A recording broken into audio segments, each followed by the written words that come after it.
वसुंधरा राजे हमेशा से अपने विरोधियों को ठिकाने लगाने या उन्हें जवाब देने के लिए जानी जाती रही हैं।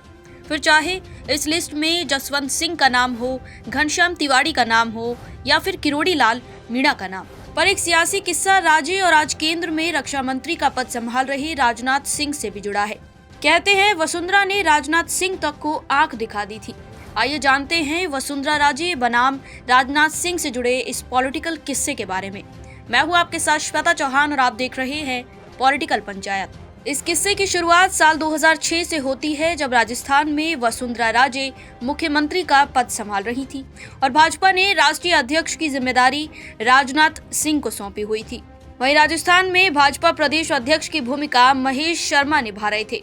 महेश शर्मा पूर्व सीएम वसुंधरा के करीबी नेताओं में से माने जाते थे। शायद यही वजह रही कि प्रदेश अध्यक्ष उन्हें बनाया गया। इन सब के बीच एक ऐसा नेता था जो महेश शर्मा की कुर्सी पर अपनी नजर गड़ाए बैठा था और वो नाम था ओम प्रकाश माथुर, जिन्हें गुजरात में भाजपा प्रभारी बनाया गया था।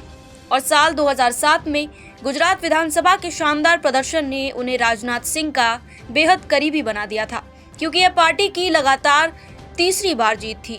अब जब ओपी माथुर पसंदीदा नेता बन गए थे तो राजनाथ सिंह ने चाहा कि महेश शर्मा से यह जिम्मेदारी लेकर माथुर को दे दी जाए। फिर उन्होंने ये फैसला भी कर लिया, लेकिन वसुंधरा राजे को जब ये खबर पहुंची तो उन्होंने ये फैसला बिल्कुल नहीं माना।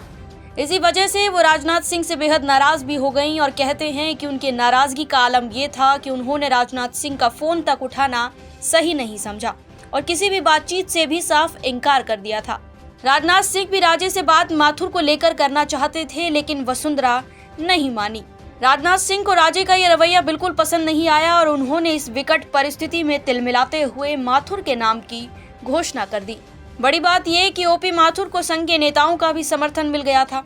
इस ऐलान के बाद शुरू हुई राजे और राजनाथ के बीच की असली अदावत। माथुर का कटारिया और तिवाड़ी जैसे लोगों ने भी साथ दिया, जो राजे के विरोधी खेमे में गिने जाते थे, और इस तरह ये जंग आगे चलती रही। इसके बाद आया साल 2008। उस समय राजस्थान के विधानसभा चुनाव होने थे। संगठन ने इस चुनाव में 50 टिकट मांगे, पर राजे नहीं मानी। फिर खूब सलाह मशवरा हुआ और संगठन को दिए गए 30 टिकट। पर अफसोस भाजपा इस चुनाव में बुरी तरह से हारी। अब बात आई कि आखिर इस हार की जिम्मेदारी किसे दी जाए, क्योंकि कांग्रेस को इस चुनाव में मिली 96 सीटें और भाजपा के खाते में आई मात्र 76 सीटें।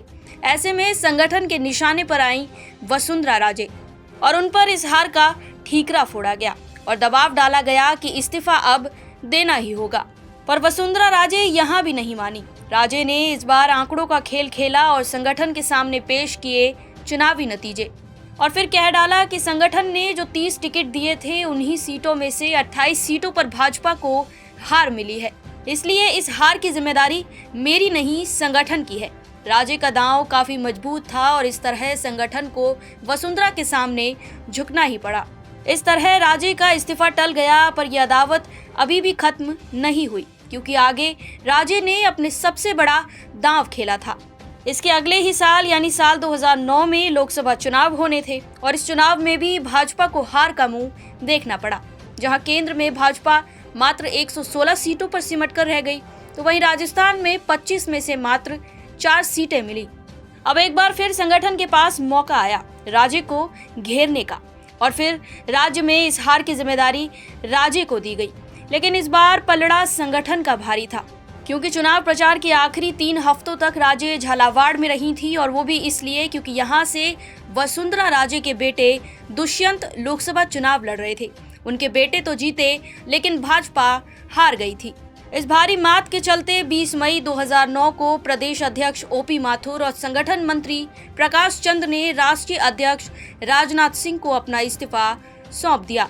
ध्यान देने वाली बात यह कि इसकी खबर सार्वजनिक नहीं की गई थी। ऐसा नहीं है कि केवल राजस्थान में ऐसा हुआ था।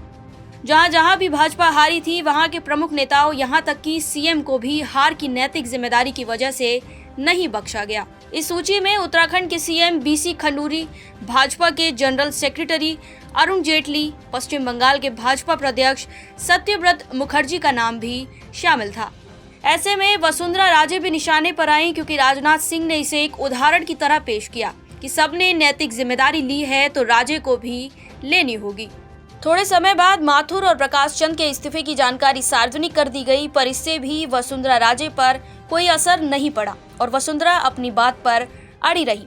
जब राजे ने देखा कि राजनाथ सिंह भी अपनी बात पर अड़े बैठे हैं, तब राजे ने अपना इक्का निकाला और वो था शक्ति प्रदर्शन।